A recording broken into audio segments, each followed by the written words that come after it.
Ternyata makmur dan berkelimpahan itu ada sainsnya, ada ilmu pastinya. Mau tahu? Salah satu cara memperoleh kemakmuran adalah dengan berbisnis. Bisnis kita bagi dalam 3 level. Setuju ya? Ada bisnis 1.0 yang dikatakan sebagai basic atas dasar fondasi ilmu berbisnis. Kalau bisnis tidak bisa melewati bisnis 1.0, maka bisnis tersebut belum dikatakan bisnis, masih inkubator atau masih infant, bayi. Atau kalau sudah jalan hampir setahun, masalahnya masih masalah basic, pasti bisnisnya nggak lama lagi akan mati. Dalam level bisnis tersebut, strategi manajemen, pengelolaan, SDM semua berbeda caranya. Misalnya, CEO bisnis 1.0 dengan CEO bisnis 2.0 dengan CEO bisnis 3.0 juga berbeda. Berbeda masalah, berbeda gaya dalam setiap levelnya. Dalam bisnis 1.0, CEO-nya minimum mengerti atau memahami sabuk hijau manajemen. Dalam bisnis 2.0, CEO-nya minimum sabuk hitam dalam memahami dan mempraktekkan manajemen bisnis. Dalam bisnis 3.0, CEO-nya harus sudah master. Kita lompat sebentar keluar topik. Kalau ada yang mau bermitra, mengajak saya bermitra bisnis, Anda bisnisnya harus sudah 2.0. Sebaliknya, kalau saya mencari mitra atau menawarkan bisnis, bisnis saya juga harus sudah bisnis versi 2.0, alias tidak lagi mempermasalahkan bisnis 1.0.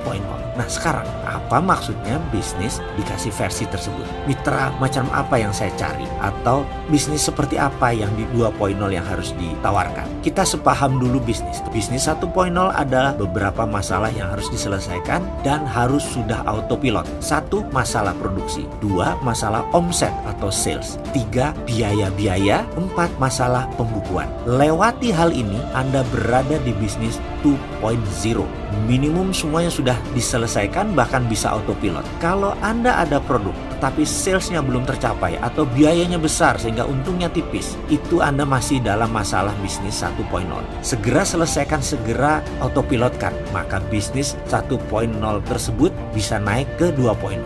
Jadi dalam bisnis 2.0 kita sudah tidak bicara lagi omset, biaya-biaya, produksi.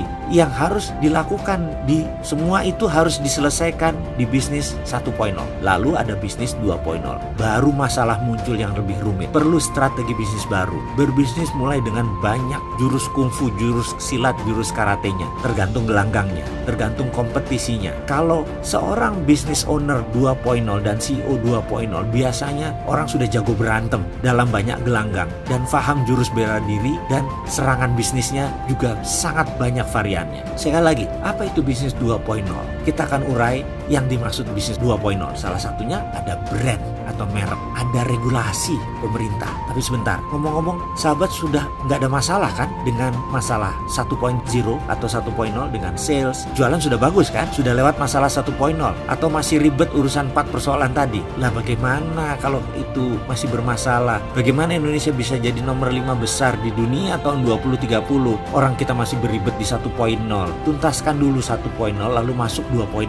Tapi sebentar, Anda masih bermasalah dengan 1.0 ya? Bagaimana kalau saya ajari semuanya biar lewat ini semua ilmunya? Bagaimana kalau saya ajari mulai dari bisnis versi 0.0, dari belum punya bisnis, lalu bisnis 1.0, bisnis 2.0 dan 3.0? Bagaimana? Tapi ilmu dari pengalaman saya pribadi. Setuju? Ikuti video berikutnya.